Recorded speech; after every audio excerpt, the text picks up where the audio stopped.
Greetings. Welcome to QueenElle LLC. This is QueenElle. Thank you so much for joining me today.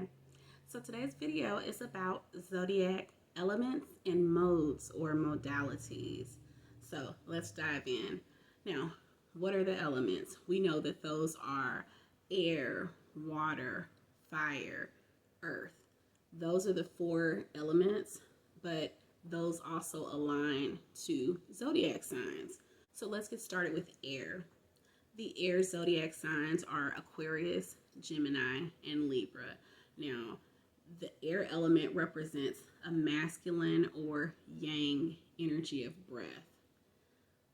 These signs are typically very go with the flow. As air moves freely, they're very thoughtful and communicative. On the flip side, they can be a bit impulsive, so it's recommended to use grounding techniques to balance air with grounding energy. Now, I'm going to cover all of these elements and then I'll give a bit more information on how they are relevant to our charts personally. So the earth signs are Capricorn, Taurus, and Virgo. And this represents a feminine or yin energy. It's a receptive energy. Now, these signs are typically very grounded, as you would expect with them being earth signs. They are very down to earth and very tactile.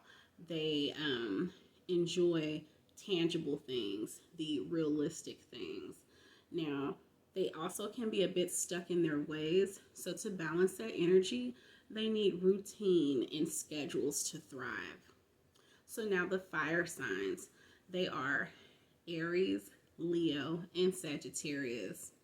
They are outwardly expressive, and they also have a masculine or a yang energy. Now, they are typically passionate, fiery, and also confident, brave, and fast-paced.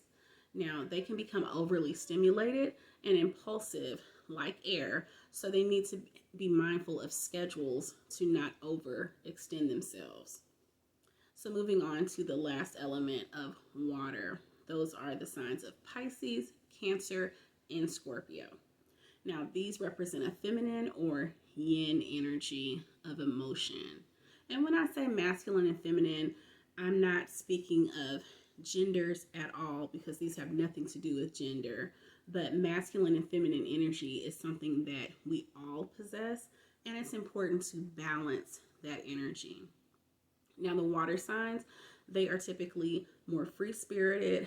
They have a flowing energy, as you would think with water, and they're typically intuitive, emotional, highly sensitive, and even psychic.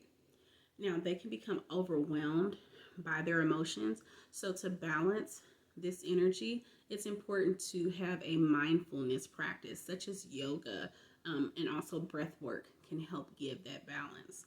So I would recommend identifying the element of your sun sign, of course, because your sun represents yourself. It represents your basic personality, but also it helps to balance that sense of self.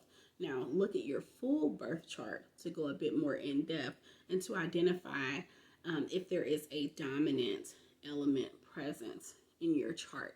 So I always recommend just using your search engine and going to any of the websites that they all have free birth charts.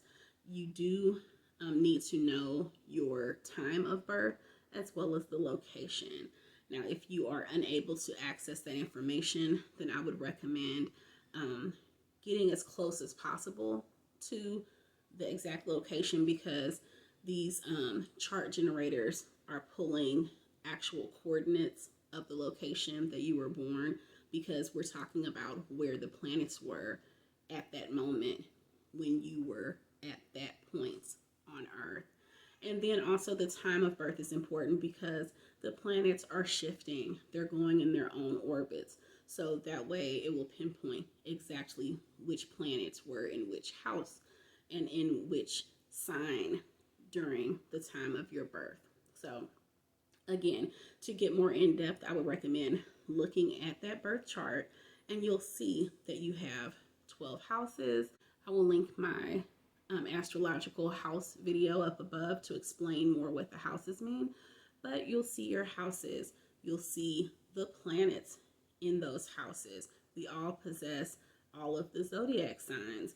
And so even if you don't have a major planet in a particular zodiac sign or in a particular house, because that does happen, at the very least you may have one of the minor planets in that house or zodiac sign, or if not that, you at the very least have that zodiac sign representing a specific house in your chart, and that still is relevant.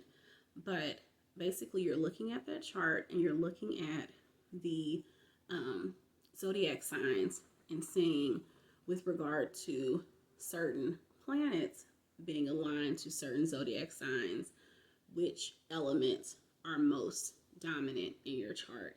And then you would move accordingly to work to balance out that energy, because the location of the houses versus the zodiac signs will help you to see which areas of your life those signs weigh in on. So this is all very relevant information. Now, let's move on to the modes or modalities. With regard to the modes or modalities, there are three. They are cardinal, fixed, and mutable. So let's get started. Now, the cardinal signs are the first zodiac signs of every season. So we have our 4 seasons. We have spring, summer, fall, and winter. So if you look at our Gregorian calendar and where those seasons fall, then you look at what zodiac sign there is at the beginning of every season. Those are the cardinal signs. They're very assertive. They're very action-based. They are essentially in the front line in your life. Now, it's important with regard to the cardinal signs, those being Aries, Cancer, Libra, and Capricorn, you would look to your chart again to see where you may have those signs in your chart, where those zodiac signs are aligned to certain houses, to identify the aspect of your life that may be represented by cardinal energy. Now we have the fixed signs. Those are the second or middle zodiac signs of every season. Those are Taurus, Leo, Scorpio, and Aquarius. Now, these are the areas of your chart when you look to see where these signs are. They would be the areas of your chart where you're steadfast, stable, unshakable, unmovable, and also a bit inflexible. So that would be where you would look at that area of your chart that is represented by a fixed sign to try to find some balance. Then we have the mutable signs. Those are the third zodiac signs of every season. Those being Gemini, Virgo, Sagittarius, and Pisces. Now, these would represent the areas of your chart where you're the most flexible, adaptable, and where you are more willing and seemingly able to go with the flow.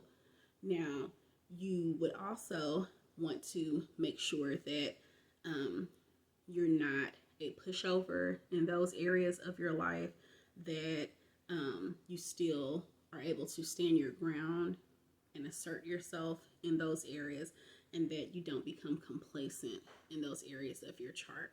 Now, as we move on into more depth with regard to our astrological birth or natal chart, I hope that this type of information is very helpful.